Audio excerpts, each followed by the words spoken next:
कार्तिकेय, हम यहाँ राजा बलि से मिलने आए हैं, हमें जाने दे, कोई नहीं जाएगा आगे। हम देवगढ़ यहाँ कैलाश से आए हैं और तुम हमें रोकने का दुस्साहस कर रहे हो। कार्तिकेय युद्ध करने लगते हैं, तभी वहाँ पर गजानन आ जाते हैं। यह कोई साधारण द्वार रक्षक प्रतीत नहीं होते हैं। आपको ज्ञात है यह स्वयं मामा जी श्री हरि नारायण है। जब मैं मामा जी से मिलने बैकुंठ चला गया था तब मामा जी ने मुझे यह कथा सुनाई थी। प्रजा के हित का ध्यान रखने वाले अत्यंत शक्तिशाली असुर राजा बलि ने अश्वमेध यज्ञ प्रारंभ किया, जिसके संपन्न होने पर असुरों का देवताओं पर वर्चस्व स्थापित हो जाता। तब देवताओं की रक्षा के लिए श्री हरि नारायण ने एक बालक वामन का रूप धारण कर राजा बलि से दान मांगा। राजन, जितनी भूमि मेरे 3 पग में समा जाए उतनी भूमि दान देने की कृपा कीजिए। अब प्रभु के वामन अवतार ने त्रिविक्रम रूप धारण कर अपना आकार इतना बढ़ा लिया और वामन अवतार के प्रथम पग में ही संपूर्ण पृथ्वी समा गई। उनके दूसरे पग में अन्य सभी लोग आ गए और उनके तीसरे पग के लिए राजा बलि, जिन्होंने अपना कोई वचन कभी भंग नहीं किया था, प्रभु के वामन अवतार के समक्ष झुक गए और उनके तीसरे पग के लिए अपना शीश बढ़ा दिया। श्री हरि, राजा बलि, धर्म के प्रति आपकी निष्ठा को देख मैं अत्यंत प्रसन्न हूँ, इसीलिए आज से मैं आपको पाताल लोक का राज्य सौंपता हूँ और मैं यह वचन देता हूँ कि आपके राज्य की रक्षा करूँगा, जिससे कोई भी आप पर आक्रमण कर क्षति नहीं पहुँचा पाएगा। और सभी देव उन्हें प्रणाम करते हैं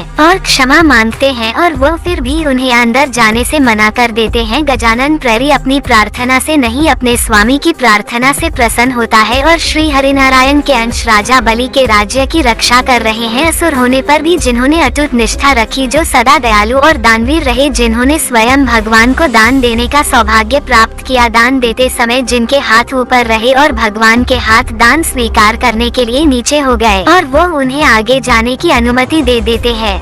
कार्तिकेय, गजानन व सभी देवगण अंदर महल में प्रवेश करते हैं। राजा बलि सभी देवगणों को प्रणाम करते हैं। महादेव व माता पार्वती के पुत्र स्वयं हमारे पास आए हैं, यह तो हमारा परम सौभाग्य है। कार्तिकेय, राजा बलि, आपको तो ज्ञात ही होगा कि हम सब यहाँ एक प्रतियोगिता को पूर्ण करने के उद्देश्य से आए हैं, इसीलिए हमें आपके उपवन के फुहारे से मोतियों की आवश्यकता है। आप सभी यहाँ इतनी दूर से मेरे पास आए, मेरे अतिथि हैं, ये तो मेरा अधिकार है। और देवगण व गजानन मोती लेकर वहाँ से प्रस्थान करते हैं। देवर्षि नारद, सभी देवता पाताल लोक में राजा बलि के सुतन लोक के दर्शन तो कर चुके हैं। यमराज नागलोक के दर्शन कर सूर्यलोक पहुंचने वाले हैं। अन्य सभी देवता पीछे हैं। क्षमा करें माता पार्वती, गजानन के अतिरिक्त सभी देवता प्रतियोगिता में आगे बढ़ चुके हैं। गजानन देवगणों, ये तो बहुत आश्चर्य की बात है। सूर्य देव तो एक है, यहाँ तो अनेक सूर्य लोग हैं, ये कहाँ से प्रकट हो गए? आपका वास्तविक लोक कौन सा है? सूर्यलोक मुझे भी ज्ञात नहीं। 12 आदित्य तो सुने थे, किंतु असंख्य आदित्य, वह भी एक साथ आश्चर्य।